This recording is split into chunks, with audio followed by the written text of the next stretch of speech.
Hello, and welcome to Peak Sales Consulting's Sales Snippets. I'm Russ Lombardo, and I'll be your presenter. Sales snippets are short tips on selling skills. But remember, for more complete sales training, give us a call for more information about our other training programs.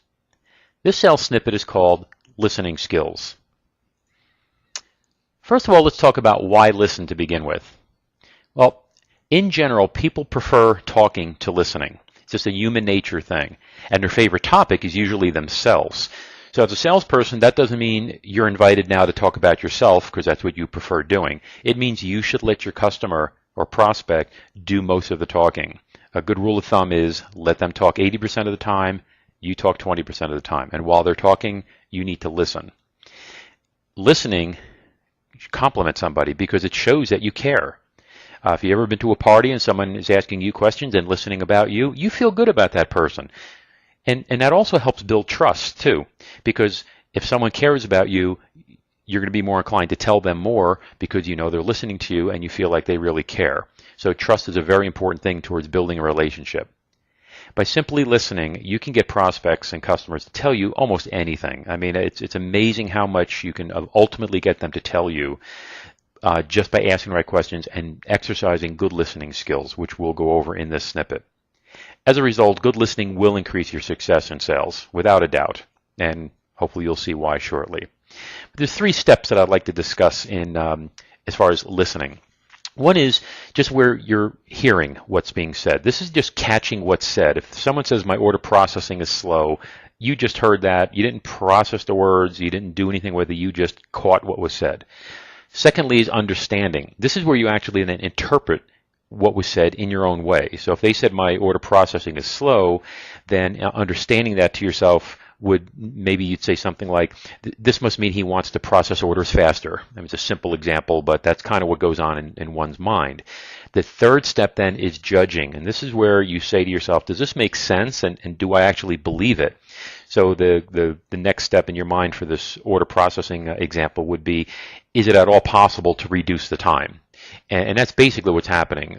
You hear what's said, you understand it, and then you pass judgment to determine whether it really makes sense and is it possible to help this person out. There are the 3 things that go on in people's minds when you listen, or that should go on. Unfortunately, a lot of people just stop at the first or even second part of it because they're ready to talk over what was being said by the customer, and that's what we're going to talk about not doing.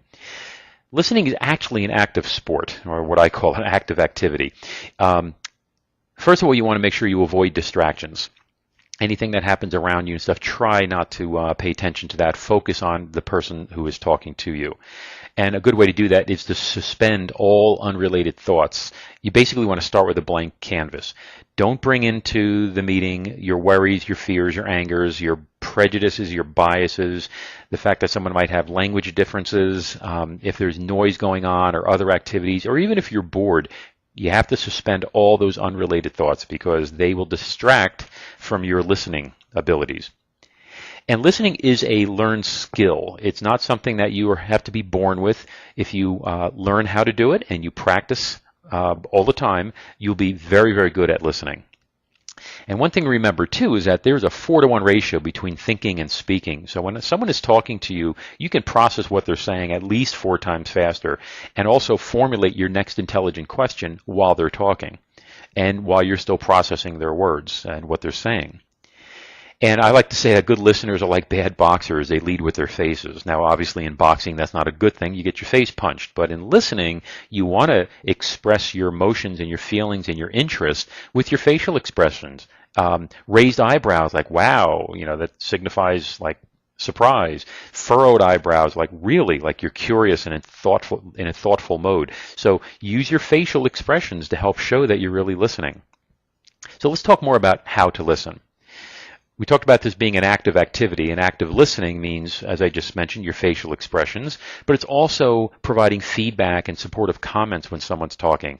You could say things like, really, no kidding, wow, tell me more. Things like that interjected when someone's talking shows that you're very engaged in what they're saying. People really do like that. And you can listen with your body too. Your body language portrays a lot about your interest level, and that means you would do things like lean forward or sit up straight, but you don't slouch with your shoulders.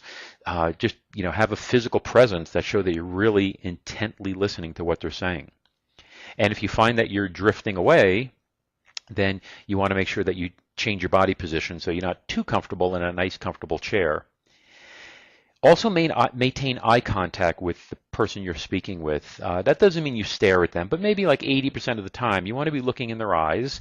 You want to also not look away, like out the window or beyond them, because that distracts them too, because they think that you're being distracted, so that distracts them too. So without staring, maintain a lot of eye contact. The other 20%, a good place to put them is down on your notes, which is another good point. You should take notes while you're listening because there's two reasons. One is it shows that you're interested enough in what they're saying to document their comments, and that shows respect as well and builds trust. The other reason you want to take notes is because you will refer to them later when you're ready to formulate this.